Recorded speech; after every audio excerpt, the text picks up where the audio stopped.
Okay, this has been a weird summer. Hello and welcome to Club 4, Part 20 of Non-League to Legend. I'm Kev. Coming up on today's episode, we have summer transfers, not as many as we'd normally have, our first game of the new season at home against Wolves, and some job news because there were two Premier League teams who came to me and offered me interviews over the summer. Weirdly, one of them offered me an interview twice. I am a little bit worried the save might be glitching out. We've been down this road before. I hope it's not the beginning of the end. But I've had two interviews with Stoke and one with Bournemouth. And neither of them have appointed a manager yet. So bearing in mind the Premier League transfer window has just shut, I might yet be going to a Premier League team before the season starts, but without the ability to spend any money until January. I don't know if this is a good idea or a bad idea, but I think it's both Stoke and Bournemouth are in Europe. Mark Hughes was Bournemouth manager, I think. Hold on, let's get this the right way around. I know he's been Stoke manager in real life, but I'm sure he would... No, not Bournemouth FC. Bournemouth. Let's have a look at the manager history of Bournemouth. So Mark Hughes was manager, but resigned at the end of July to go and manage Holland, which is just weird. So they have offered me an interview. They contacted me, offered me an interview, but don't currently have a manager vacancy, a manager job available. I don't know if that's a glitch or if that's deliberate. There's just nothing there.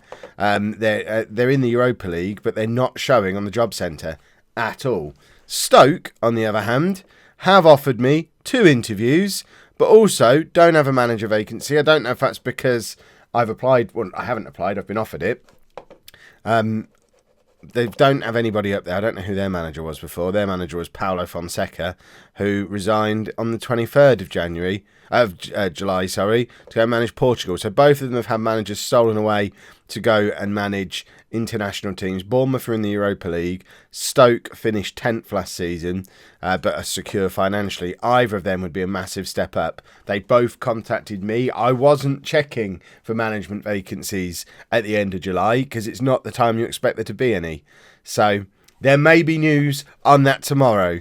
But in the meantime, let's have a look at our transfers. Now, transfers, it's not really been a typical Kev summer. I said there were certain areas I wanted to strengthen in. I'm not entirely sure we've strengthened massively. We've spent slightly more than we've sold for, but we've increased our wage outlay to the point where that £1 million we had to spend, we haven't really been able to spend any of it. We're on £100,000 net transfer spend at the moment, and it's almost all gone, and we're maxed out on wage budget. I don't think this has been a very good summer. I kind of feel like I need to jump ship soon.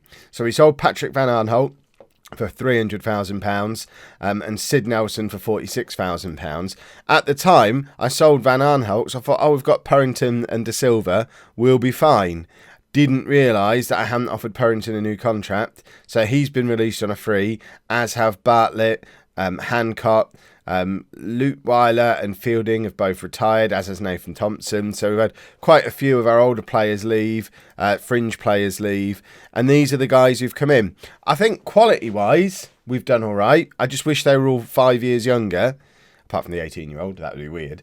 And I'd also kind of wish there were a few more of them, because I think there's still a few gaps in the squad, although maybe it'll be one of those seasons where we have a small little tightly knit squad and we do really well. So we've brought in Cyrus Christie as our new right back. We actually have a proper right back now.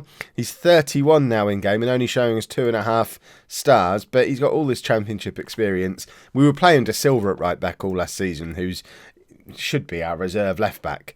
So he's got to be a step up on Nathan Thompson, although star-wise, apparently not, but I'm hoping that's because we've actually improved the quality of the squad. So some of the stars this season aren't necessarily equivalent to what they would have been last year. Simon Ledsham is a young central defender, loads of potential. He's 18, only 1.5 star current ability. Don't expect to see him play much this year, but 4.5 star potential. He's the reason we've let Matt Clark go out on loan, and we're happy to sell Sid Nelson, or him and the other centre-back we've signed. This guy came in on a free transfer from Man City. The other centre-back we brought in is Danny Barth. How do we say? Wolves fans? How do we say this guy's name? He's 33 now in game.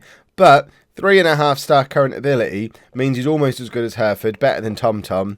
He's been playing for Wolves in the Premier League for the last 4 years. He didn't play a load of games last year, but I think he certainly did step up on Mark Beevers, who we had as our old man defender last season.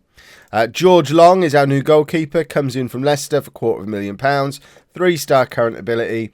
He's not actually any better than Declan Rudd according to the star ratings, although I think he's better than Declan Rudd. Can we do a comparison? Compare Portsmouth, Declan Rudd. If we compare, I don't look at these stats very much, so they're a little bit meaningless for Kev, but he kind of matches up in most areas. But he's much better aerial. I still don't know if eccentricity being 12 rather than 1 is good or bad. Eccentricity confuses me.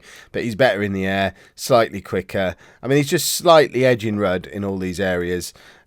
Plus, my scouts said he was good, and he's got a little bit of Premier League experience for Leicester. But the thing that attracts me to him most is that there's all these bigger clubs who've been willing to spend money on him regularly. Admittedly, they keep buying him to have him as their reserve. But he's gone to Everton, Swansea, Bristol City, Leicester, and now us for decent fees. So there must be something about him, and he's still only 30 years old, so he's a little bit younger than Rudd as well. Graham White is another defender who he kind of just appeared on my scout reports towards the end of the window, and it seemed to make sense to bring him in. 2-star current ability, 3.5-star potential. He was at Tottenham, but he spent the last 5 seasons out on loan at various clubs, a couple of seasons in League Two, a championship season with Stevenage, which is a sentence that doesn't fit right in my mouth, and then a couple of seasons down in League One. So he's going to be a decent addition to the squad, fairly cheap, not on a lot of money, and just a bit of a gamble that might pay off. I got a little bit panicky at this point when I realised I didn't have any left backs. Lewis Gordon, he's 23. In theory, he's got a little bit of potential. In reality, he's not really any better than what we already had. But apparently he's the best left back we've got, but he's not really any better than Calder Silva. He was at Watford, spent lots of seasons out on loan, similar to that other guy, other than that he was sold on to Swindon last year and played a full season in League One.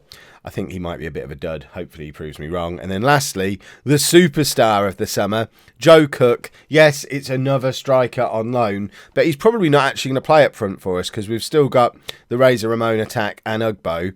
We don't have any other options. Robbie Dunn has left, Bartlett's left. We are actively looking to bring in another striker. So if we are going small squad this season, Joe Cook's going to be another option to go up front if needed.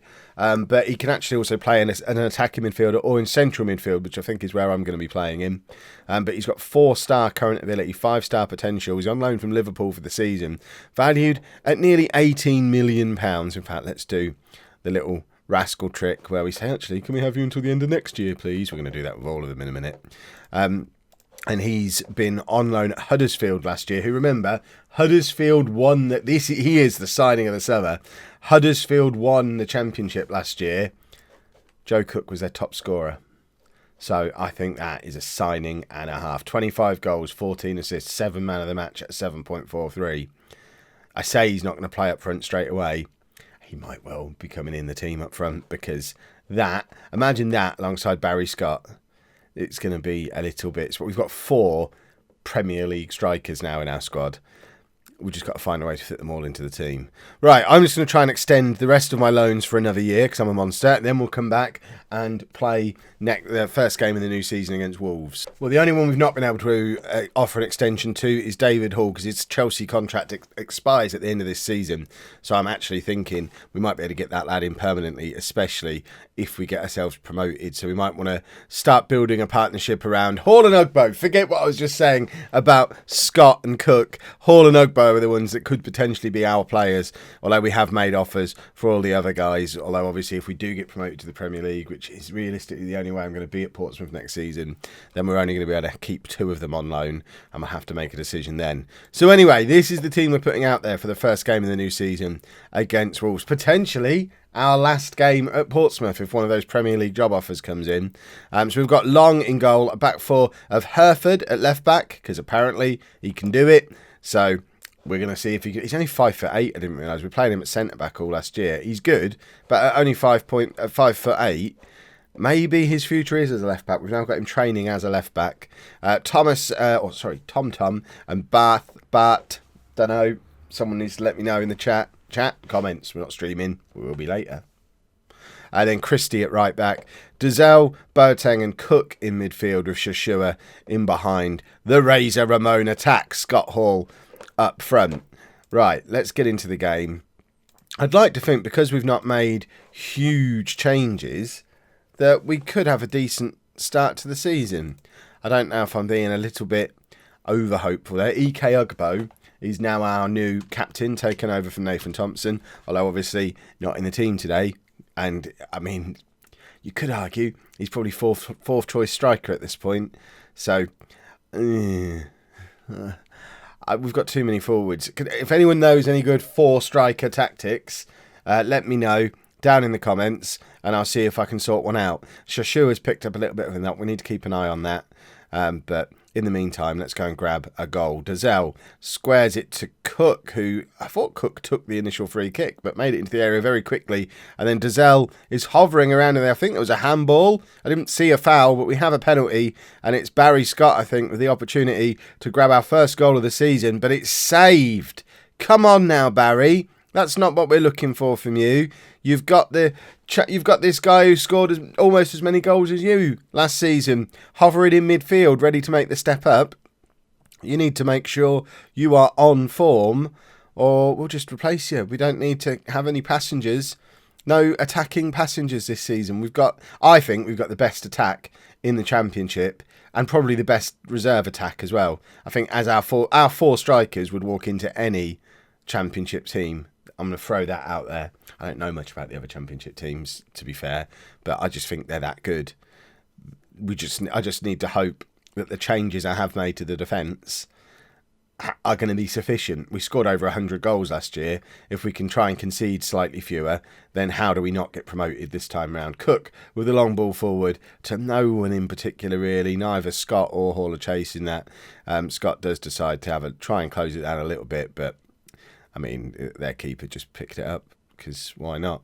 Dazelle now, trying to get something going in midfield, but it cannons back off the Wolves midfielder, and they are pushing forward, but Christie nods up to Cook, plays it to Shashua, to Scott, out to Dazelle, to Hall. This is more like it. Cook is there and forces another good save out their keeper.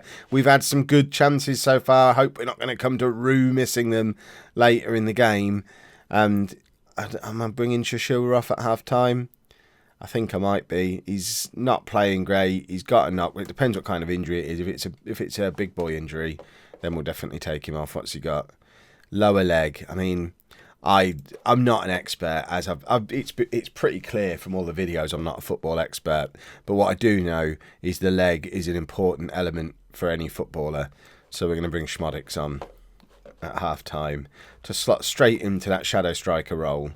And Sammy Schmodix is probably more under threat in this squad than anybody else. Although he always weighs in with those important goals, he's not as good as Shashua. He's not as good as Grant. He's not as good as any of the 4 strikers. He's not as good as any of our midfielders. He can play in all those positions, but he's kind of a last resort option in all of them.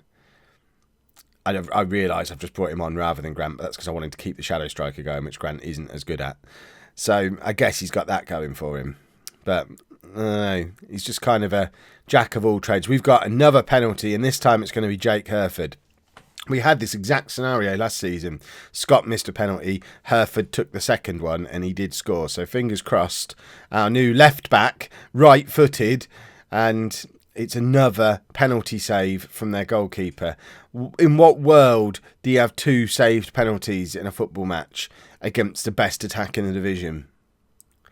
I think Wolves have just got relegated from the Premier League. Let's just bear that in mind. This is probably the hardest first game of the season we could have had, and we have been all over them. So there are positives to take from this, even if it ends up being a 0-0 draw or if Wolves grab a late winner.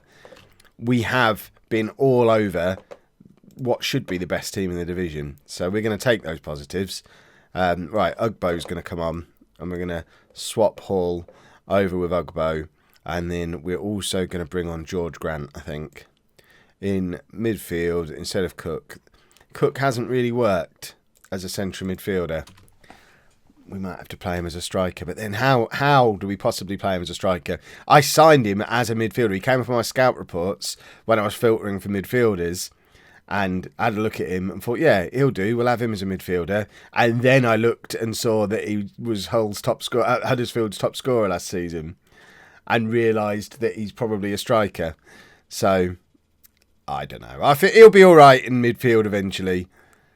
Are we going to grab a late winner? Are they going to grab a late winner? Here we go. We've got the opportunity. Dazelle with a free kick. Crosses down to Bart. 2 nods down. Bart playing against his old club, of course. Schmodix over to Boateng.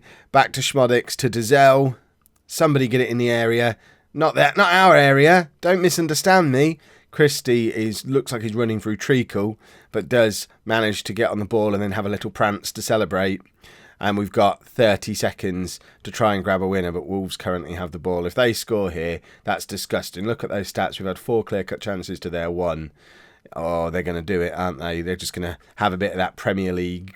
Ooh, look at us, Premier League. Ah, no, splendid. 0-0. 0-0 against Wolves. I can live with that. Now the question is going to be, what colour is the thumbnail going to be tomorrow? Because there's every chance that's the last Portsmouth game you've seen, depending on how those interviews go. Let's just check we've not been offered a job right at the death here. Shashura's injured.